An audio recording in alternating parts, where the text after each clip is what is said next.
ఒక రోజు మీటింగ్ జరుగుతా ఉంది. అనేక మంది ప్రజలు వస్తా ఉన్నారు. ఒక దైవజనుడి నుంచి వాక్యము చెబుతా ఉన్నాడు. యేసుక్రీస్తు వారిని నమ్ముకోండి అమ్మా, మీ పాపాలను తొలగిస్తాడు.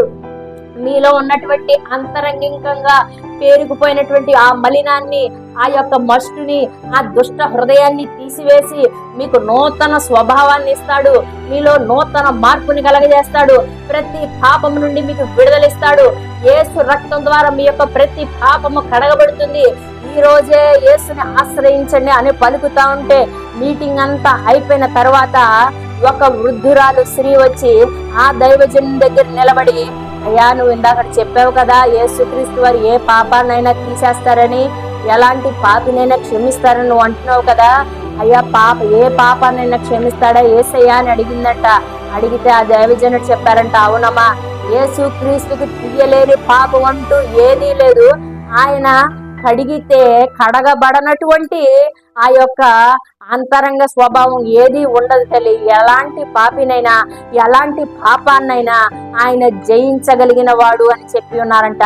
అయితే పాపాత్ములను క్షమిస్తాడయ్యా, సరే రాక్షసులను కూడా దేవుడు క్షమిస్తాడా అని అడిగిందంట.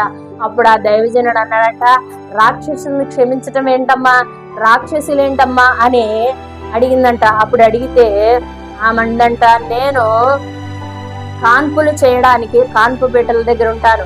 ఎంతో మంది నన్ను ఇళ్లకు పిలిచి నా ద్వారా కాన్పులు చేయించుకుంటారు. అయితే కొంతమంది శత్రువులు, వారి యొక్క శత్రువులు నాకు డబ్బులు ఇచ్చి, నువ్వు పలానా వాళ్ళింటికి కాన్పు సమయానికి వెళ్తున్నావు కాబట్టి పుట్టడంతోనే ఆ బిడ్డను నువ్వు చంపేస్తే గనక, చంపితే ఎవరికి అనుమానం రాదు.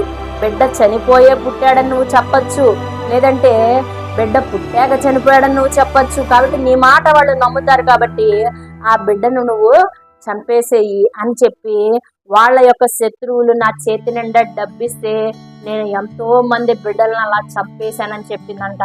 నిన్న కాక మొన్న కూడా కొన్ని రోజుల క్రితమే కాన్పు బిడ్డ దగ్గర ఒక బిడ్డ జన్మిస్తే పేక పిసికి నేను చంపేస్తే ఆ యొక్క కన్నుగుండులు బయటకు వచ్చేసినాయి.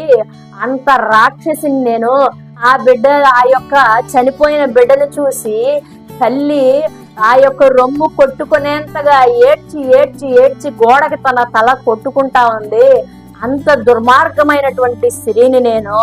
మరి ఆ బిడ్డను నాకే ఇస్తే పేపర్లో చుట్టేసి నేను నదిలో పడేశానయ్యా.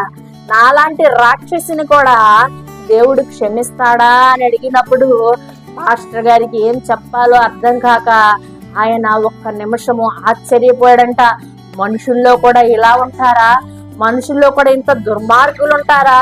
మనుషుల్లో కూడా ఇంత కఠినాత్ములు ఉంటారా అని ఆయన ఆలోచన చేసి ఎలాంటి వారినైనా క్షమిస్తాడు. కానీ ఆయన చెప్తున్న మాట, మరెన్నడూ ఆ పాపము జోలికి వెళ్ళొద్దు అని ప్రభు పేట మనవి చేస్తా ఉన్నానని ఆయన చెప్తూ ఉన్నాడంటే. హల్లెలూయా, హల్లెలూయా.